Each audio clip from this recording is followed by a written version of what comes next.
आज के माइनॉरिटी के इस एपिसोड नंबर 12 में आप सभी का बहुत बहुत स्वागत है और ममता सुराना का सभी से जय जिनेंद्र है।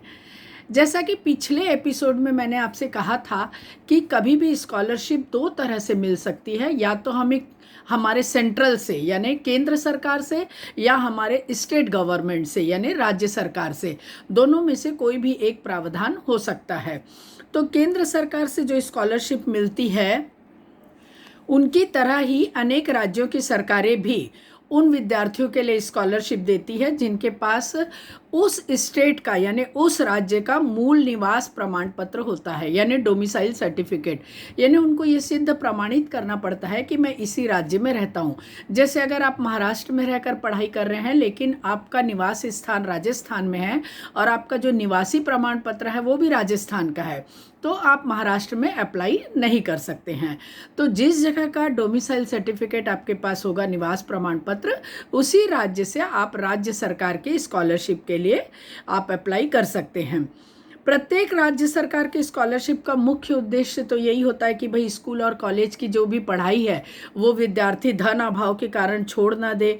तो इस सरकार उसमें सहायता करती है कि ठीक है, हम आपको थोड़ा मदद करते हैं और आप अपनी पढ़ाई को कंटिन्यूअस करिए, पूरी करिए।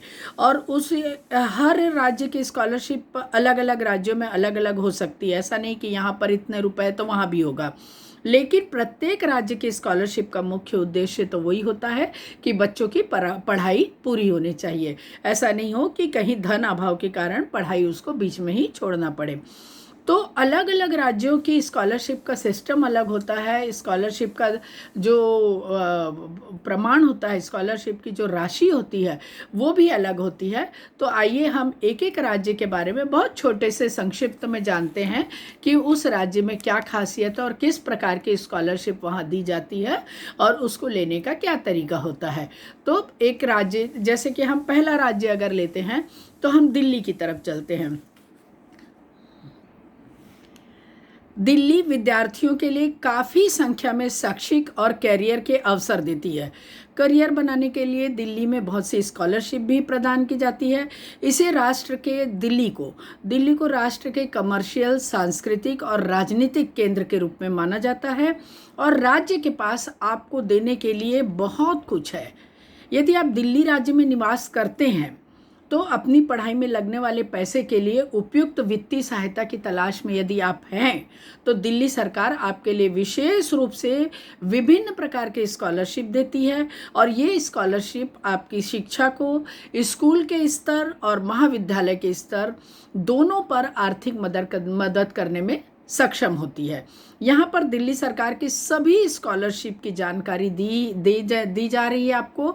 आप इसमें देख सकते हैं कि कौन कौन से प्रकार की स्कॉलरशिप दिल्ली में मिलती है।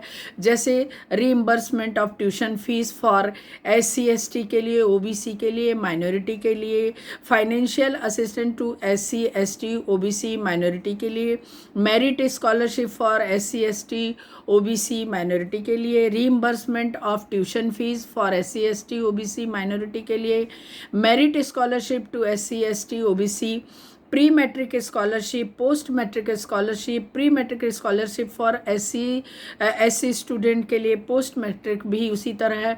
तो आप देख रहे हैं कि काफ़ी सारी जो स्कॉलरशिप है दिल्ली में दी जाती है। तो इस एपिसोड में हम सिर्फ दिल्ली के बारे में, दिल्ली राज्य के बारे में बात करेंगे।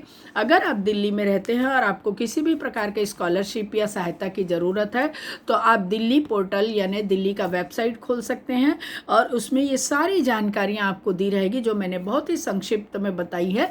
लेकिन अगर आप उसमें देखेंगे तो दिसंबर से लेकर फरवरी तक के अप्लाई करने का समय होता है।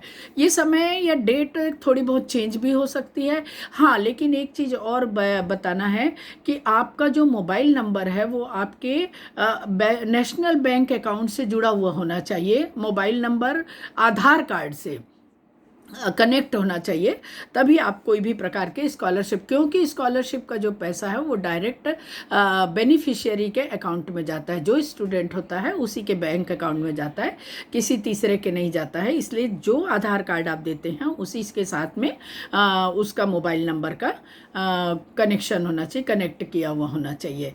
तो इस एपिसोड में हमने बात की दिल्ली की, और अगले एपिसोड में हम फिर से 2 राज्यों की बात करेंगे। और तब तक के लिए मुझे इजाज़त दीजिए, और सब्सक्राइब जरूर करिए, क्योंकि आपको हर एपिसोड में कुछ नया जानने को मिलेगा माइनॉरिटी के बारे में। और आपको माइनॉरिटी अगर नहीं भी काम आ रही है तो आप अपने आसपास के लोगों को मदद करने की कोशिश करिए, और उनको माइनॉरिटी के बारे में अवेयर करिए, उन्हें इस बारे में बताइए। तो ये भी हमारे समाज के लिए एक बहुत बड़ी सहायता होगी।